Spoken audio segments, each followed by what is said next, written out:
BJP শূন্য এই 31টি আসনে কোন 31টি আসনে বিজেপি শূন্য হবে, একটিও আসন দখল করতে পারবে না। আজকের এই ভিডিওটিতে আপনাদেরকে এই বিষয়ে একদম বিস্তারিতভাবে জানিয়ে দেব। তো অবশ্যই ভিডিওটিতে আপনারা প্রত্যেকেই প্রথম থেকেই শেষ পর্যন্ত সঙ্গে থাকবেন এবং নতুন হয়ে থাকলে চ্যানেলটিকে সাবস্ক্রাইব করে পাশের দেওয়া বেল আইকনটিকেও প্রেস করে অল নোটিফিকেশনটিকে বাজিয়ে দেবেন। তো বন্ধুরা, ভিডিওটি শুরু করার পূর্বে আপনাদেরকে একটি গুরুত্বপূর্ণ ভিডিও ফুটেজ দেখিয়ে দিই, তারপর আমরা ভিডিওর মেন পর্বে আলোচনা করব। কংগ্রেসের আসন সংখ্যা এবং ভোট শতাংশ 2021-এর নিরিখে 26-এ বাড়বে। 2021-এ তৃণমূল জিতেছিল 214, এবার একটা হলেও আসন বাড়বে।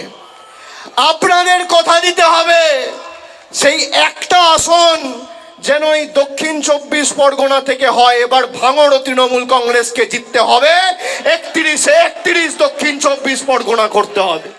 তো বন্ধুরা, আপনারা ভিডিও ফুটেজটি দেখতেই পারলেন। তৃণমূলের সর্বভারতীয় সাধারণ সম্পাদক অভিষেক ব্যানার্জি গতকালকেই দক্ষিণ 24 পরগনার বারুইপুর বিধানসভা কেন্দ্রের যে সূচনা করলেন, সেখানেই কিন্তু তিনি এই বক্তব্য পেশ করেছেন।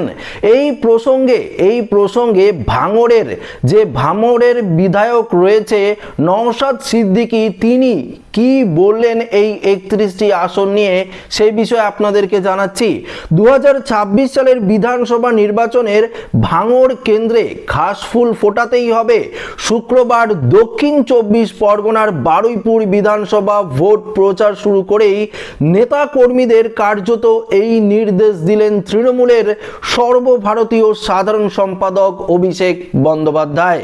অভিষেকেরও স্পষ্ট নির্দেশ, ভাঙড় জিততে আগামী বিধানসভা নির্বাচনে দক্ষিণ 24 পরগনার 31টি আসনের মধ্যেই 31টি আসন জয়ের টার্গেট নিতে হবে শাসক দলকে। আপনারা প্রত্যেকেই জানেন 2021 সালের যে বিধানসভা নির্বাচন হয়েছিল, সেখানে এই দক্ষিণ 24 পরগনার 31টি আসনের মধ্যে 30টি আসনেই জয়লাভ করেছিল টিএমসি এবং একটি আসন পেয়েছিল এসএফআই অর্থাৎ নওশাদ সিদ্দিকী। তো সেই প্রসঙ্গে দেখুন এখানে কি বলেছে। অভিষেকের এই হুঙ্কারের কয়েক ঘন্টার মধ্যেই অবশ্য তৃণমূল শীর্ষ নেতাকে জবাব দিলেন ভাঙড়ের বিধায়ক তথা আইএসএফ নেতা নওশাদ সিদ্দিকী। অভিষেককে পাল্টা চ্যালেঞ্জ জুড়ে দিয়ে বরং আইএসএফ বিধায়কের হুঁশিয়ারি, শুধু ভাঙড় নয়, আগামী বিধানসভা নির্বাচনে 24 অর্থাৎ দক্ষিণ 24 পরগনার একাধিক কেন্দ্রে জয়ের সম্ভাবনা রয়েছে এই নওশাদ সিদ্দিকীর দলেরই। এমনটাই কিন্তু তিনি পাল্টা চ্যালেঞ্জ ছুড়ে দিলেন টিএমসির সর্বভারতীয় সাধারণ সম্পাদক অভিষেক বন্দ্যোপাধ্যায়কে। বারুইপুর সভা থেকে এদিন অভিষেক বলেন, আমি বাংলার মানুষকে কথা দিয়েছি তৃণমূলের আসন সংখ্যা এবং ভোট শতাংশ 2021-এর তুলনায় 26-এ বাড়বে। 2021-এ জিতেছিলাম 214টি আসনে, এবার একটা হলেও বেশি আসনে জিতব। এবার সেই আসন ভাঙড় থেকেই আসবে, এমনটাই কিন্তু তিনি চ্যালেঞ্জ ছুড়ে দিলেন।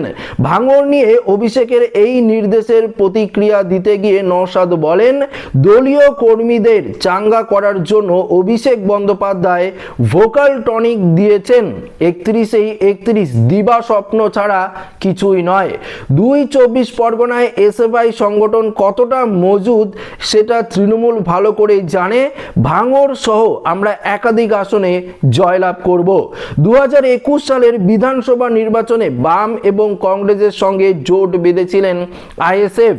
গোটা রাজ্যে সেই জোট মুখ থুবড়ে পড়লেও ভাঙড় জয়ী হয়ে জোটের মুখরক্ষা করেছিলেন নওশাদ। এবার সেই ভাঙড় পুনরুদ্ধার করতে মরিয়া তৃণমূল। ফলে 2026-এর বিধানসভা ভোটে রাজ্যর যে কেন্দ্রগুলি নজরে থাকবে তার মধ্যে রয়েছে ভাঙড়। তো বুঝতেই পারলেন বন্ধুরা, বন্ধুরা, গতকালকেই কিন্তু তৃণমূলের সর্বভারতীয় সাধারণ সম্পাদক অভিষেক বন্দ্যোপাধ্যায়ের তরফ থেকে পরিষ্কারভাবে জানিয়ে দেওয়া হয়েছে 2021-এ 214টি আসনে জয়লাভ করেছিল তৃণমূল কংগ্রেস। এবার সেই সংখ্যাটা আরও বাড়বে 2026-এ, এবং সেই সংখ্যাটা যদি 24 পরগনার ভাঙড় থেকেই আসে, এটাই কিন্তু তিনি সমস্ত নেতাকর্মীদের জানিয়ে দিয়েছেন।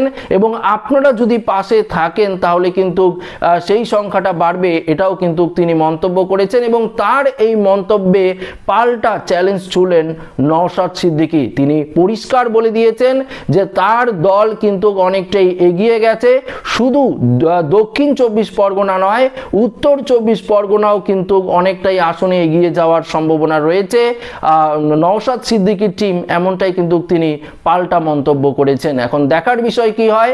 তো বুঝতেই পারলেন বন্ধুরা, এই দক্ষিণ 24 পরগনায় টিএমসি এবং নওশাদ সিদ্দিকীর দলই কিন্তু রয়েছে, এখানে কিন্তু কোনো আসনই পায়নি বিজেপি বা কোনো প্রার্থী। তো বুঝতেই পারলেন, এখানে 31টি আসনের মধ্যে 31টি আসনে কোনো রকম সম্ভাবনাই নেই বিজেপির।